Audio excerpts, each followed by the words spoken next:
Thank you guys for joining us. We're just going to give everybody a few minutes to join into the Zoom meeting. We'll start shortly.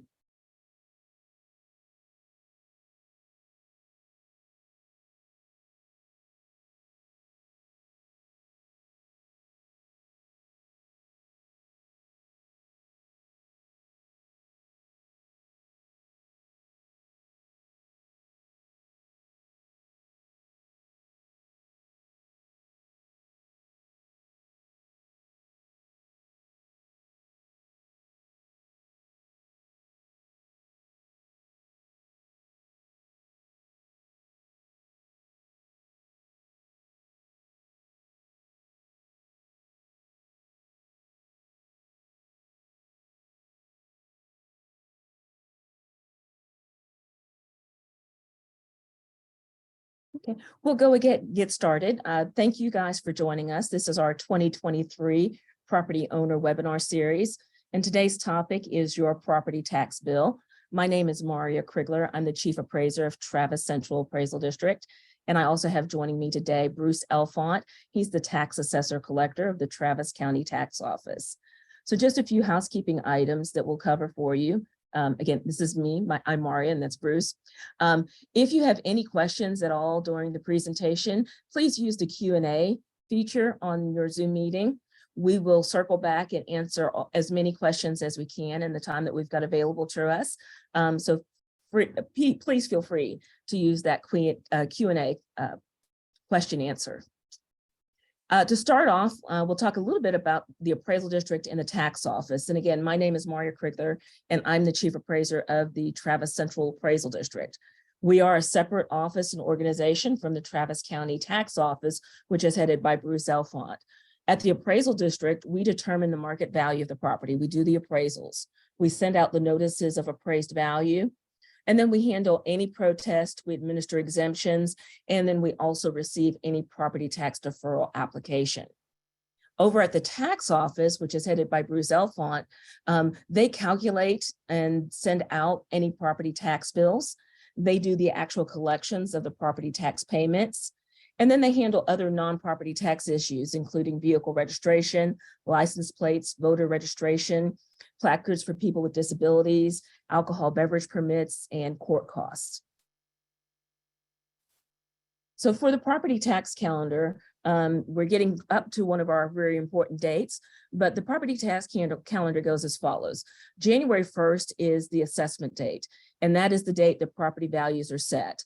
So for January 1st of 2022, that was the assessment date for the 2022 tax calendar.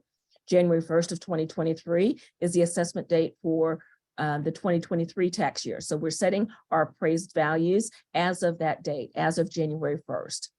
April 1st is the first date that we can start sending notices of appraised value, and they'll go out usually in April, mid to April. It takes about 2 weeks for all of the notices to go out. May 15th is the deadline to file a protest. August 25th is the certification of the appraisal roll. That's when the appraisal district turns that information over to the tax offices. And then in August and September, the different taxing entities start calculating their tax rates, and they set their tax rates. When the tax rates get set, then the tax office can start calculating and mailing the property tax bills. If there is a voter approval election that has to happen, that's going to happen on the unified election date, which is usually the first Tuesday of November. And so you've got your voter approval elections. And then finally, January 31st, which is an important date that's upcoming, is the property tax payments are due. And that becomes anything beyond January 31st becomes delinquent taxes. So you've got to make sure that you get your property taxes paid by January 31st. So we're talking about your property tax bill, and some of the important things that you need to know when you look at that is your market value versus your tax rate, because a lot of times people will assume my market value increased, so my property tax bill will increase as well. And it actually happens that there is more pieces of that equation. The market value only determines your portion of the tax burden relative to everybody else. It's to ensure that somebody that is in a mobile home is not paying the same amount of taxes as somebody that is in a mansion. So it's really to distribute fairly the property tax burden. How much you pay in property taxes is really a function of the budgets that are set by the taxing entities and the tax rates that are set to determine your property tax bill. So again, important dates, and I will let Bruce come over and start talking about some of these important dates because they're really key to this policy that we got, or the deadline that we've got coming up with our tax bills. Well, thank you, Marya, and good morning. Thanks to all of you for joining us. We enjoy doing these seminars. Before COVID, we did them in person, and now we're doing them on Zoom, and it seems like we get a bigger audience on Zoom. So I'm sure this will continue to be part of our lives going forward. Important dates for property tax collections. Obviously, the bills have all been out. Everybody should have their bill by now. December 31st, obviously that ship has sailed, but that's the last day to get your IRS deduction. And from my experience, the deduction is not near as good as it used to be. And so it's not going to work for everybody. So you need to look into that. January 31st, as Marya said, is the last day to pay property taxes. And we're going to talk about the importance of postmarks to make sure you get it in on time, because at 12:01 a.m. on February 1st, 7% penalty and interest kicks in. And I can't waive it unless there was a mistake on the part of the tax office. And so that's a really important deadline. Next slide, please. We have different payment methods. Obviously, you can pay by check, but we're really discouraging that for a number of reasons. You can pay online by e-check for just $1. This is a much easier, cheaper, more secure way of paying your property tax bill. You can go to our website and pay online, and you'll get an instant receipt. If you've got to pay by cash, you can pay at one of our locations. And there's a slide in a minute with all our different locations. You can do the drive-through or walk into any of our offices, or you can schedule an appointment at our main office. You can pay by credit cards, but this isn't the best way to pay because we have to charge 3%. We're not allowed to waive the 3% fee on the credit card. So really, if you want to pay electronically, the best way to do that is to pay online by e-check for just $1. Next slide, please. Postmarks, as I mentioned, postmarks have really become dicey. We get so many property tax payments that I really believe were mailed on time, but they didn't get a timely postmark. Watch out for, if you're going to drop it in a mailbox, watch out for on the mailbox that says last pickup at 4:30, and you dropped it in at 6:30. You're not going to get a timely postmark. Even if you do get it in at 4:30, we have found that it is not a fail-safe system to be able to get a postmark the same day.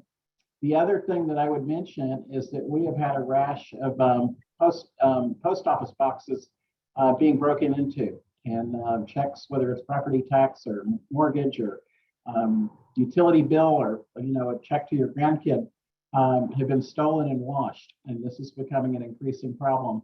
So we really discourage people from actually mailing their property tax checks. If they're going to write a paper check, the best thing to do is either go into the post office and have them get a postmark in front of you, or literally walk it into one of our tax office locations. This has been a real concern about this increasing theft of mail. Let's see, what am I missing here? Oh yeah, I think I covered it. All right, next slide, please. We really are encouraging the use of online services. We're trying to get rid of the paper. You can actually get your property tax bill by e-bill. And if you sign up for e-bill, you will get your property tax bill before anybody else. I'm signed up for e-bill, and I got mine before we even started mailing the property tax checks. So e-bill is fast, and it's secure. And I would tell you that I forgot what I was going to tell you about e-bill.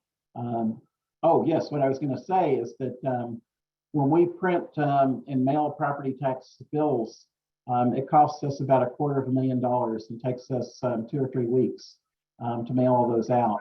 And so those who are interested in reducing tax expenditures can sign up for e-bill, and we would love to not have to mail and pay for postage for $250,000 property tax bills. You can update your mailing address online. You can print out your receipt when you pay by e-check online. And so our motto is skip the trip. You can get your bill online, you can pay online.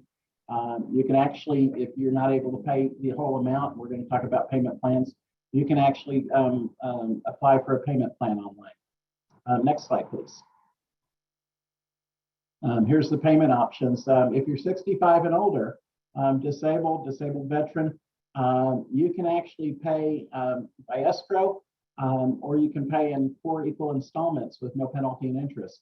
And this is kind of a big deal because the penalty and interest generally, as I said, is 7%, and it increases 2% per month for the amount of the delinquency.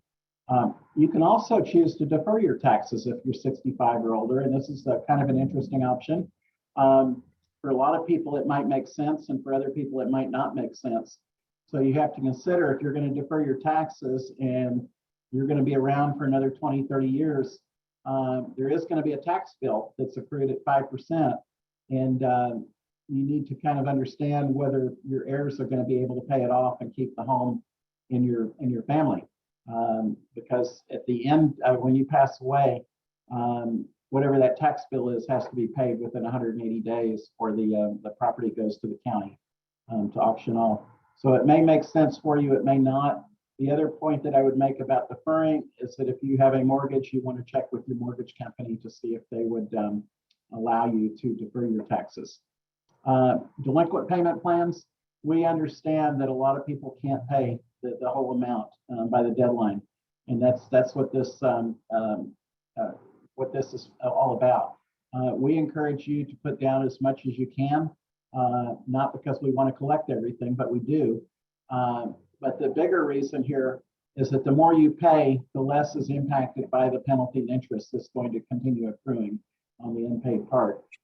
So we really encourage people to be as aggressive as they're able to, just to keep their costs from going up even higher. If you agree with settling with a payment plan with us, your property will not be foreclosed as long as you're meeting the terms of the payment plan. Next slide, please. I should mention before I talk about the tax office locations that there is a program by the federal government, part of the CARES Act that passed, that helps people who have been impacted by COVID with their property tax bills. If you've lost your job, if you've been out because of illness, if you've had to care for family members, you've lost your business, there are a number of options to where you may be able to get some help. And if you're interested in checking out this program, contact our office and we will give you the information about that. So here are our tax office locations. We have our new location on Ridge Point Drive, which is pretty close to the main post office here in Northeast Austin. We're in Pflugerville on Foothill Farms. Our Northwest office, this is new too. For the first time, we have tax office services in Northwest Travis County on 620, just north of 2222. Southeast at McKinney Falls, the Precinct 4 office. Southwest on 71, the Precinct 3 office. And we have a small office on Heflin Lane that's mostly drive-through. But you can pay your property taxes there. You can get your vehicle registration, although we encourage you to do that online or at HEB. And you can certainly get plates and placards there. Next slide, please. Get involved. We all complain about taxes, but when it comes to a weigh-in on what our tax policy should be, the majority of people just don't bother to get out and vote. We had a runoff election here in the city of Austin in December, and a majority of 15% made the decision for the 85% who sat on the sidelines. We elected a mayor and 3 council members. They're going to determine the services we receive and the taxes we pay for that. And it's really important that if we care about these issues, that we need to get involved, we need to pay attention to the issues, and we need to get out and vote for the interest that most closely reflects our interests. It's important to talk to your council members, your reps, your commissioners. There was a study recently that showed that Texas was one of the least civically engaged states in the country, which means that we don't talk to our elected officials near as much as citizens in other states, other parts of the country. So, you know, part of the right of citizenship is the responsibility to be civically engaged. And so vote, be involved, join your neighborhood association. It's very important. You want to help. You want to help shape these issues. Next slide, please. Oh, I think I am done. So thank you. I'm happy to answer questions in the chat or at the end. Thank you. Yeah, I think we may come back and have maybe 1 or 2 more slides for you, Bruce. This is just a notice for you guys on our travistaxes.com website. And it's really a truth in taxation website that helps you understand the impact of the proposed tax rates in your bill. We encourage people to go out to this website, particularly starting in August and September, because this website's going to let you know for each of the taxing entities that taxes your property, what they're proposing as their tax rates, and when they're going to be having their public hearings so that you can participate. Again, like Bruce said, part of it is the civic engagement and participating, not only in participating in the elections, but also participate in those budget discussions. Talk to your taxing entities and your representatives about what services that you want to see. And if you want to see taxes cut, talk to them about what services you may be willing to have cut back or do without. Again, they're trying to meet all the needs of their citizens, but they need to know what the priorities of the citizens actually are. And they need to hear from you guys on how much you can afford in terms of paying taxes. So again, that website, travistaxes.com, again, the best time to go to that is in August and September. And it's going to give you all the information that you need to know for each of your taxing entities on what they're proposing as their tax rates and when they're going to be having their public budget hearings and tax rate hearings. So a really good resource for you guys. For the appraisal district, some of the late remedies that you might have now that, you know, the bills have gone out, people may see that, you know, they think they may have an issue. You know, the protest deadline was May 15th. And after that protest deadline, there are very limited opportunities to have a hearing before the appraisal review board and get changes. You do have an opportunity to make corrections, to correct clerical errors. And when we talk about clerical errors, we're talking about errors where things may have been mistyped, where perhaps we entered 10,000 instead of 1,000 square feet. Those are the kind of clerical errors that you can get corrected. You can get corrected if there's multiple appraisals. If your property is on the roll more than once, you can get that corrected. Or if it was a business that went out of business and it will no longer exist, you can get that corrected. Or if there is an error in ownership, we're showing the wrong owner of the property. Those are some of the errors that you can get corrected late. There's very limited opportunities to get value errors corrected. In order to get a value error corrected, it has to be deemed as a substantial error. And the way a substantial error is defined is it has to be an error of at least 30% incorrect value off the market value, 25% if the property is a homestead. So the value has to be 25% higher than the actual market value in order to qualify as a substantial error. And if you get a substantial error correction, it does come with a 10% late penalty. And to do a substantial error correction, that must be filed before the taxes become delinquent. So the last day to file that, it has to be done before February 1st if you want to seek a substantial error correction. You will have to submit your documentation to prove up that there is a substantial error in your property if you make that request. But those are requests that you can send to the appraisal review board if you feel that you have a substantial error or if you feel that you've got a clerical error in your records.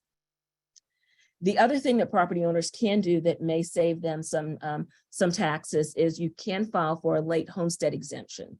So you may file for a homestead exemption up to 2 years after the delinquency date on your property. So we typically tell property owners, you can file up to 2 years late. If you are eligible for that exemption and we apply it and you apply late, you will get a partial refund of any taxes that you may have already paid. And if you've recently purchased a property and did not have a homestead exemption claim for that year, you may be able to claim your homestead exemption early. In the past, you used to have to wait for a January 1 qualifying year, but that law changed. So as soon as you purchase a property, you can now qualify for a homestead exemption for that portion of the property. It gets prorated. So there is an opportunity for you to still file for your homestead exemption. And again, you can file that homestead exemption application up to 2 years late. You can file for a deferral, and you file that application with the appraisal district, and then we forward that on to the tax office. And Bruce, do you want to go over the deferral a little bit more? I think you've already talked about it, but. Up, you're on mute, Bruce. Thank you. If you're 65 or older, you have the option to defer your property taxes until a later date. And like I said, it can be forever until you sell the property or pass away. Or it could be you have a cash flow issue and you want to defer it for a little bit. And right now, 5% interest might not look so bad as an option. You can do that. You want to check with your mortgage company if you still have a mortgage to see if they're going to allow you to do deferral. And as I said earlier, you want to make sure that the deferral works for you. If you want your house passed down in your family, you want to make sure that they're going to be able to pay the taxes that are going to be due at that point. And there's one other type of deferral that we've got to let you guys know about. Most people don't use it, again, because it does become an issue with the mortgage companies, but you can do a deferral on your homestead for any increase above 8% on your property. So for properties, you can defer the increase above that 8%. It will continue to accrue interest at a rate of 8%, and the taxes must be paid within 180 days of selling your home. But again, we find most people don't take advantage of this one because it does put them in conflict with their mortgage companies, and the mortgage companies don't like to have that kind of deferral on the file. And those are just for regular homestead owners. The other is for people that are over 65 or disabled. We do have a property owner toolkit at the appraisal district for property owners, particularly for new homeowners. It gives you a lot of good information. It gives you an introduction to the property tax system, explains the basics of the system. It gives you information on your homestead exemption, and it also gives you some insight into the property tax calendar. And that toolkit is available on our website, traviscad.org/toolkit. Again, if you are a new homeowner, we strongly encourage you to take advantage of that toolkit. Again, lots of good information for you as a new homeowner to help you be introduced to the property tax system and know all the things that you need to know as a homeowner. I'm also going to do a plug right now for our next webinar in our series. That's going to be February 8th. That's Wednesday, February 8th at 11:30. And that webinar is going to be all about homestead exemptions. So we'll go into a lot of detail about the homestead exemption, the different types of exemptions you may qualify for, and then how that works with the tax limitation that plays with the homestead exemption, and some more information that you might need to know as somebody over 65 in terms of what kind of documentation you may need to provide to qualify for the exemption. So I will open this up now, Bruce. I'm going to go to some of the questions in the Q&A. And I'll start with the first one, and that is, do we need to apply for a homestead exemption each year, or can we apply once and be good for the future? And so, yes, when you apply for your exemption, you only need to apply for the homestead exemption once, unless the appraisal district asks you to reapply. If we get information that might indicate that you no longer qualify for that exemption, then we ask you to reapply for it. But generally, for most property owners, you only need to apply for your homestead exemption once. The next question is I have a mortgage servicer. Is an escrow payment my only option for paying my property taxes? And Bruce, you may weigh on this as well. I think that's really going to be an issue between you and your mortgage company. Most mortgage companies prefer to pay that tax because they know then that it's been paid. But Bruce, do you have any other insight on that? You know, I remember when we first bought our house and we, you know, our principal was less than 5%. They required the escrow. And after we passed that threshold, they didn't require the escrow, although they do prefer it. All right. The next question is, many residents move into new build homes more than halfway through the year. How is that reflected in the property taxes when the home was nowhere near completion on January 1st, but the bill is still high? What can we do if we weren't around for the May protest deadline? Okay. So our assessment date is January 1st, and we're going to appraise the property as of its state and condition on January 1st. So if it was 50% complete, then we will have 50% of that improvement on the roll as of January 1st. And then the remainder of that value that gets completed through the year is reflected in the next year's appraisal.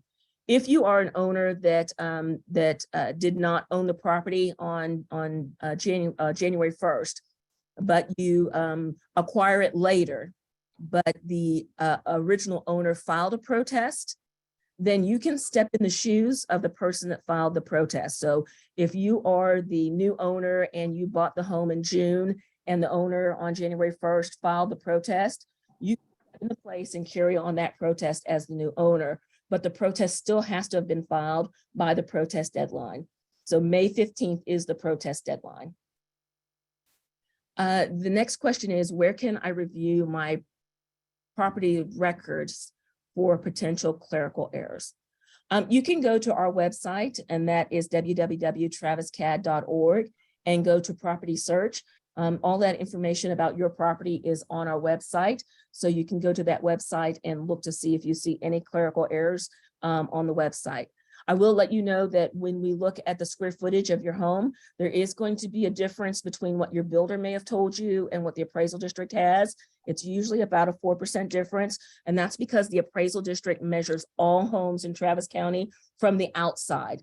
And so our measurements include the width of the bricks. Your exterior covering is included in that outside measurement, whereas your builder may just accumulate all of the interior measurements. So there may be some slight differences, but again, we will have all that information on our website. If you want to see what measurements we have for your building or your house, you can also request to get a copy of your appraisal card, and that's going to have your building sketch and dimensions on it. And you can take a tape measure out there and measure to make sure that those dimensions are matching as well.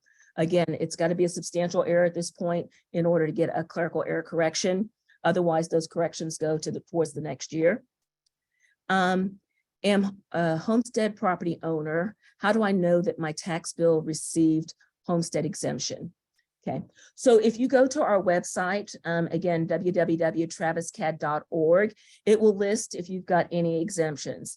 Now, by law, we are not allowed to put anything on our website that will identify people as being disabled or over 65.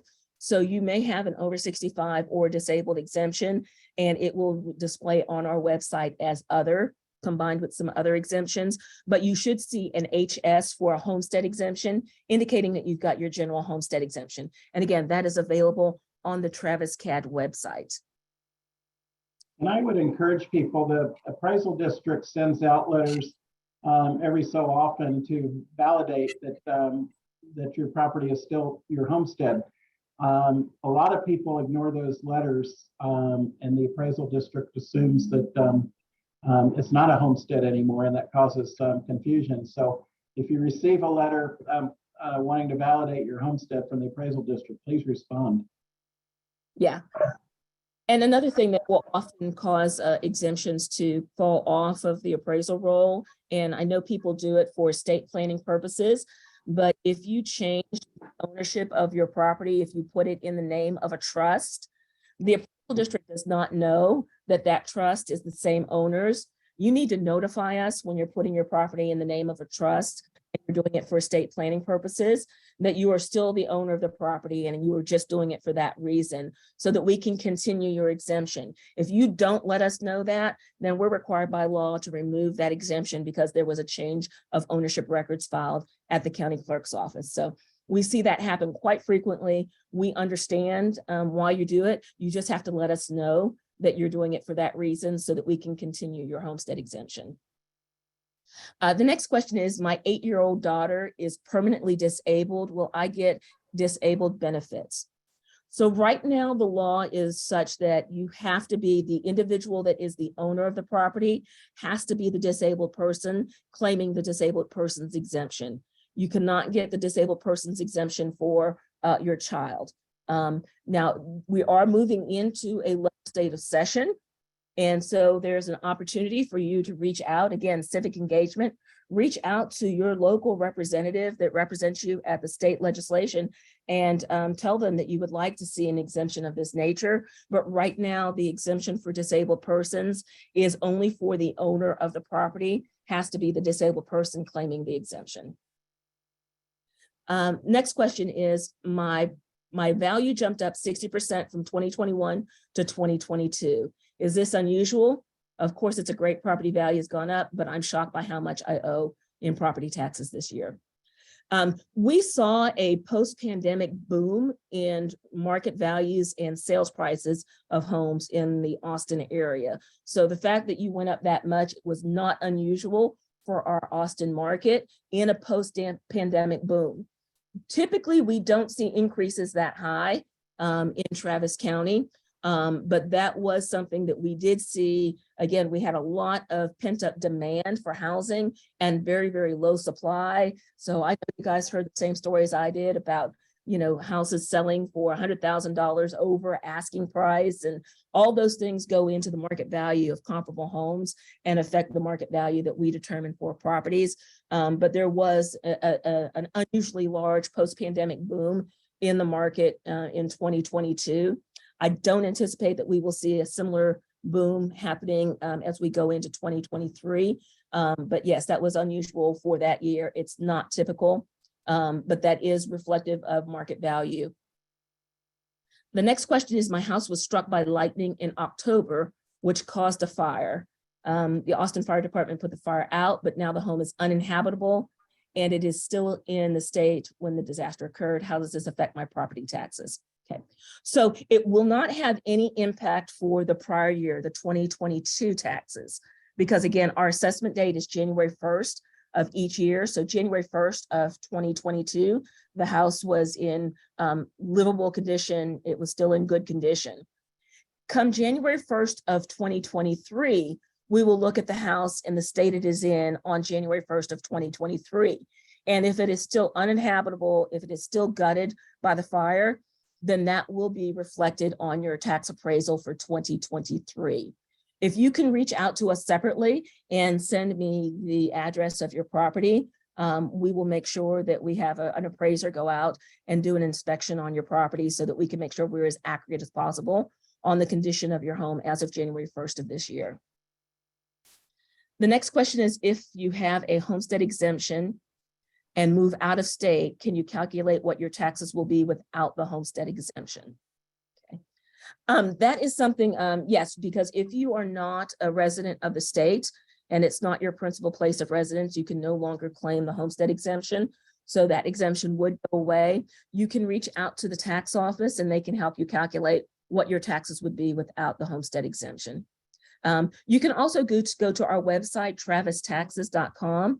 travistaxes.com, that lists all of your taxing entities, because it's going to show all of the tax rates, and you can multiply that tax rate times the market value rather than the taxable value, and that will also give you an estimate of what your taxes would be without that homestead exemption. Let's see, the next question is, my protest is current on a reopen status and we have not heard on the protest date yet. Should we go ahead and pay this year taxes in case we receive a tax reduction? Will I get a refund? Yeah, if you have gone before the appraisal review board and asked them to review your protest hearing and they have put you in a reopen status, you still have an obligation to pay your taxes. So you will need to either pay the amount not in dispute or last year's amount in order to be able to continue with your protest. But you will need to pay some amount. You cannot just not pay your taxes because you've got an open protest. So you will need to pay some amount. It is at your discretion what that amount is. Again, by law, you either have to pay the amount not in dispute or you have to pay last year's taxes. Next question is, can a new homeowner who temporarily lived with parents while new build was complete still qualify for a homestead exemption if the parents had an exemption on their home in a different city? Okay. You cannot apply and qualify for your exemption on your home until you are actually occupying it.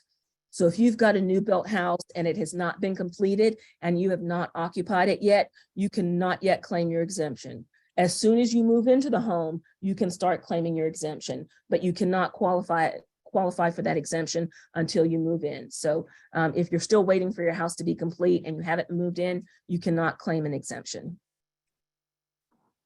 Next question is, my condo is an apartment to condo conversion. And as of right now, my condo is still under the builder and not the individual owners. Do you know when they will be broken out into individual owners, and will we receive a tax bill for 2023, or how do we know how much we will owe? Sure. So usually that will happen, and those apartments will be broken out and condos sold during the course of the year.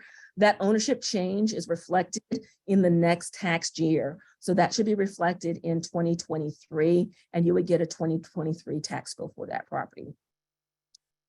The next question is, I moved from another county in Texas. I have the homestead and over 65 exemption. How does the tax ceiling work for school taxes? And does it transfer, or is it the same for all counties in Texas? Okay, so the over 65 exemption is one of the ones that can transfer. Your homestead exemption does not transfer, but your over 65 does transfer, and your tax ceiling can transfer. Now, the way that tax ceiling transfers is they calculate what your taxes were, your over 60 taxes were, as a percentage on your tax ceiling, and that percentage amount transfers to your new county. So yes, you can transfer your over 65 exemption, but homestead exemptions do not transfer. Your homestead limitation will not transfer. But your over 65 or disabled persons exemption will transfer. You would need to get a tax ceiling certificate from your previous county. Let them know that you are going to be transferring your exemption from their county to the new county. And then you would need to file an application along with your tax ceiling certificate with your new county, with the Travis Central Appraisal District. And then we would apply that transfer for you. So those are all of the questions that we had. Thank you guys very much for participating in our webinar. We hope that we will see you guys. Oh, wait, got more questions. A couple more came up. Oh, okay. We've got a couple more that came up. Question is, how do you see your tax rate percent? I only see tax rates in dollars. If you go to travistaxes.com and you look up your property, you will see for each of your taxing entities, it will list the tax rates that they are charging. So again, that's on travistaxes.com, and look up your property, and for each of your taxing entities, it'll show the exact tax rates. And then, is there any way to confirm what exemptions I may have? So one is to go to our website, traviscad.org, and it'll show your exemptions. The other thing is when we send your notices of appraised value in April, we will list on your notice of appraised value any exemptions that you are currently getting. So it will be on your notice of appraised value. And then the last way to do that is you can call our office and talk to our customer service representative, and they can look up your property and give that to you. I will say right now, it's a very busy time. It's getting close to delinquency date, and we've got very high call volume. So you may have a longer wait to get a response, but you can call us if you would like to. Okay. All right, I think that's all the questions. Cynthia, were there any more that popped up? We have a few where we need property owners to give us their specific information. So we'd encourage you all to contact our customer service department, or you can email outreach@tcadcentral.org. All right, again, I want to thank you guys for joining us today. And again, I invite you to come back to our homestead exemption webinar, and that's going to be February 8th at 11:30. And again, we will go into a lot more. There were a lot of questions about exemptions. So I know there's a lot of interest, and we will go into a lot more depth about homestead exemptions and other exemptions that you may be able to qualify for and how to apply for those exemptions. So we look forward to seeing you guys in February, and thank you for joining us today. Bye-bye.